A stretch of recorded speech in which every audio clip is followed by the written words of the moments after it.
अस्सलाम वालेकुम, नमस्कार, आदाब, सत श्री अकाल। मैं हूं आपके साथ नबील अख्तर और इस वक्त आप देख रहे हैं न्यूज़ लाइव 10। लखनऊ के कैसरबाग कोर्ट में बुधवार के दिन पेशी पर आए बदमाश संजीव माहेश्वरी उर्फ जीवा पर जिस तरह से वकील की ड्रेस में आए एक बदमाश ने धड़ाधड़ गोलियां बरसाईं, उससे प्रशासन की व्यवस्थाओं पर सवालिया निशान उठना लाजमी है कि किस तरह से एक बदमाश वकील की ड्रेस में कोर्ट में हथियार लेकर दाखिल हो गया और 9mm की पिस्टल से उसने 5 से 6 राउंड फायरिंग जीवा के ऊपर कर दी। इस फायरिंग में जीवा तो मारा गया ही, फायरिंग में एक बच्ची, उसकी मां और 2 पुलिस वाले भी जख्मी हुए हैं। हमला करने वाले लड़के का नाम विजय आनंद यादव है और ये जौनपुर का रहने वाला है। छानबीन करने के बाद पता चला है कि विजय यादव के ऊपर आजमगढ़ और जौनपुर में कई केस दर्ज हैं। हालांकि उसने अभी तक पुलिस को ये नहीं बताया कि उसने जीवा की हत्या क्यों और किसके कहने पर की है। हादसे की पूरी जांच के लिए मुख्यमंत्री योगी आदित्यनाथ ने एसआईटी का गठन कर दिया है और 7 दिनों में इसकी रिपोर्ट मांगी गई है।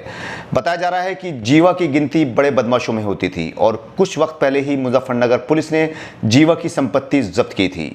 पुलिस के रिकॉर्ड के हिसाब से जीवा पर 22 से भी ज़्यादा मुकदमे दर्ज थे। सूत्रों का कहना है कि जीवा के गैंग में 35 से भी ज़्यादा सदस्य हैं जिनको उसके जेल जाने के बाद से उसकी पत्नी पायल हैंडल कर रही थी। उसका सारा कारोबार भी वही संभालती थी, जो अब फिलहाल फरार चल रही है। पुलिस को उसकी तलाश है। जीवा और पायल की कहानी भी किसी फिल्मी कहानी से कम नहीं है। इन दोनों की मुलाकात, प्यार और फिर शादी और उसके बाद पूरे कारोबार की देखभाल, पायल के हाथ आना, ये सब किसी हिंदी फिल्मी कहानी की तरह लगता है। चलिए हम आपको जीवा और पायल के बारे में एक रोमांचक बात बताते हैं।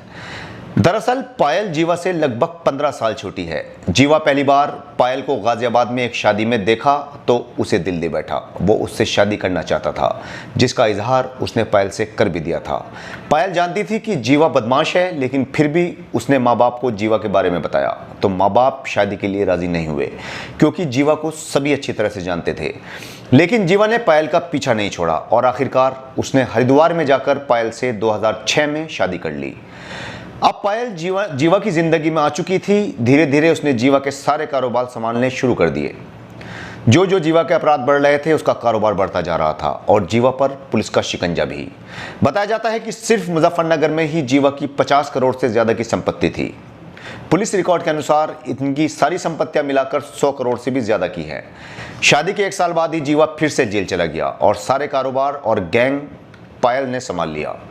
2017 में पायल ने राजनीति में आने का फैसला लिया और मुजफ्फरनगर सदर सीट से रालोद की टिकट पर चुनाव लड़ा, लेकिन हार गई। 2022 में भी उसने रालोद से टिकट मांगा, लेकिन इस बार उसे टिकट नहीं दिया गया।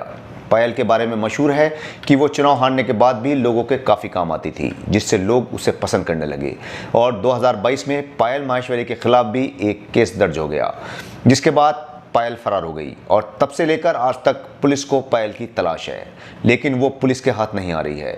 जीवा की हत्या के बाद पायल गिरफ्तारी के डर से जीवा के अंतिम संस्कार में भी नहीं पहुंची। हालांकि उसने पति की अंतिम यात्रा में शामिल होने के लिए और अंतिम यात्रा के दौरान उसको गिरफ्तार न किए जाने की याचिका सुप्रीम कोर्ट में दाखिल की थी, लेकिन कोर्ट ने उसे रिजेक्ट कर दिया।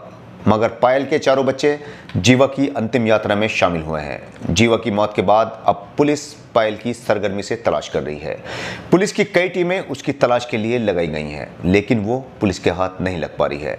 लेकिन लखनऊ के इतने बड़े कोर्ट में इस तरह से सरेआम एक बदमाश ने जिस तरह से जीवा पर गोलियां चलाई, उसने वास्तव में प्रशासनिक प्रणाली को कटघरे में लाकर खड़ा कर दिया है।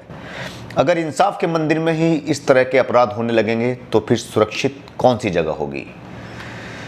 तो ये थी जीवा और पायल की स्टोरी।